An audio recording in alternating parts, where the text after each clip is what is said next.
Hi అందరికీ welcome back to my channel DJ foods and taste. ఈరోజు recipe వచ్చేసి గోధుమ రవ్వ ఉప్మా టేస్టీగా ఎలా చేసుకోవాలో చూద్దాము. ఫస్ట్ దానికి కావాల్సిన ఇంగ్రీడియంట్స్ చూసుకుందాము. ఫస్ట్ ఉప్మా రవ్వ, పల్లీలు, కొత్తిమీర, మీడియం సైజ్ టమాటో, ఆనియన్, కరివేపాకు, మీడియం సైజు పచ్చిమిర్చి తీసుకోవాలి. నేను గ్యాస్ మీద ప్యాన్ పెట్టుకొని ప్యాన్ హీట్ అయిన తర్వాత తాలింపు దినుసులు అనేది వేసుకోవాలి. వేసుకున్న తర్వాత ఇవి మంచిగా వేగాలి, గోల్డెన్ బ్రౌన్ వచ్చేంత వరకు వేయించుకోవాలి.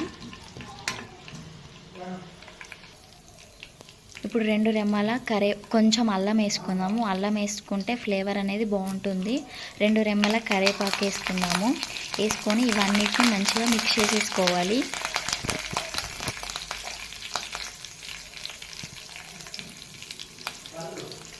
ఇవన్నీ మంచిగా వేగిన తర్వాత మనం 2 పచ్చిమిర్చి చీలికలు వేసుకుందాము. ఆనియన్ వేసుకోవాలి. వేసుకొని ఇవన్నిటిని మంచిగా మిక్స్ చేసేసుకోవాలి.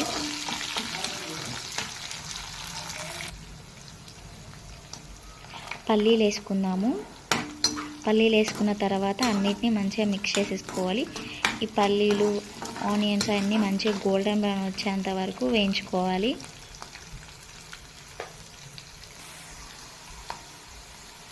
దీంట్లోకి మనం ముందుగా కట్ చేసి పెట్టుకున్న టమాటోని వేసుకుందాము. టమాటా వేసుకున్న తర్వాత దాని మీద కొంచెం సాల్ట్ వేసుకొని కలపకుండా అట్లాగే ఉంచితే మంచిగా కుక్ అవుతుంది.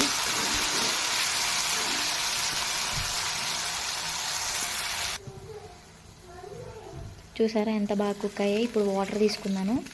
వాటర్ ఎట్లా తీసుకోవాలంటే నేను ఒక కప్పు రవ్వ తీసుకున్నాను.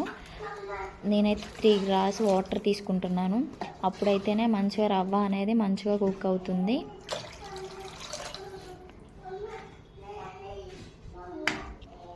ఇవన్నిటిని మంచిగా మిక్స్ చేసేసుకోవాలి.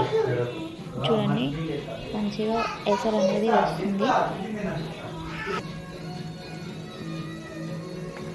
ఇప్పుడు రవ్వ వేసేసుకుందాము. రవ్వ వేసుకుంటూ మొత్తాన్ని మిక్స్ చేసుకుంటూ ఉండాలి.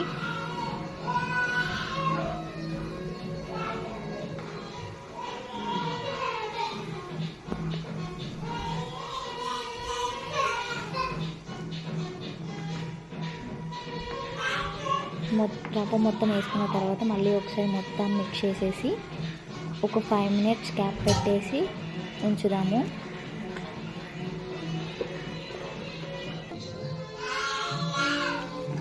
చూసారా రవ్వ అనేది దగ్గరికి వచ్చింది. మనం వాటర్ అనేది మంచిగా పోసుకుంటే రవ్వ అనేది ఇట్లా ఉడుకుతుంది. మళ్ళీ ఒక 2 మినిట్స్ కుక్ చేసుకుందాము. అంతే అండి, టేస్టీ బొంబాయి రవ్వ ఉప్మా రెడీ అండి. Thank you for watching.